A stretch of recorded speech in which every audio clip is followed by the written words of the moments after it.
Losing weight is a tricky business. It's hard enough to shift excess kilos in the first place, but keeping them off is darn near impossible. Only 1 in 5 people manage to maintain a significant weight loss long term. So what's the secret to keeping a wobbly waistline at bay? It's something researchers in the United States are finding out.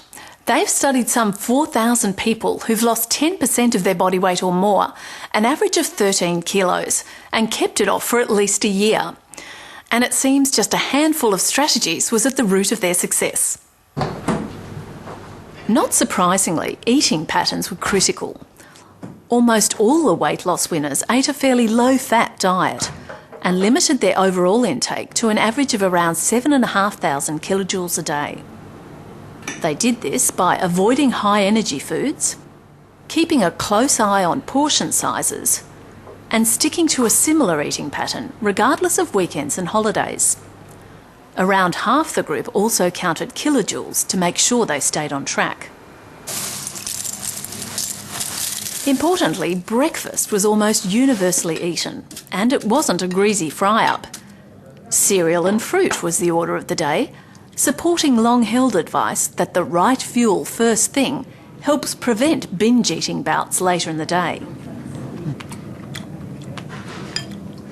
But don't count on fighting the battle of the bulge through diet alone. Virtually all the group relied on exercise as well, and about an hour a day was the norm. But it seems you needn't bust your gut, so to speak. A large number relied on nothing more sweat-raising than brisk walking. On the equipment front, though, there does seem to be one item that will give you a definite edge when you're watching your weight. Thankfully, it's widely available and won't break the bank. They say the pen's mightier than the sword at changing societies, and it seems it's a potent tool for changing individuals too.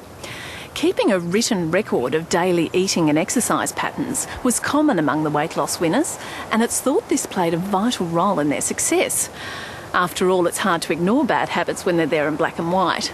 But on the flip side, a diary can also help reinforce good habits. In fact, the simple act of tracking what you do, even if it's just from time to time, is a proven method for achieving lasting behaviour change. Most in the group also weighed themselves often, at least weekly and often daily. A practice, they say, allowed early detection of any small amounts of weight put back on, while the gains were still small enough to easily reverse. It's the first 2 years after achieving a weight loss that seem to be the riskiest time for stacking the kilos back on. If you can keep on top of things for that period, the evidence is clear. You'll dramatically increase your odds of keeping the weight off for good.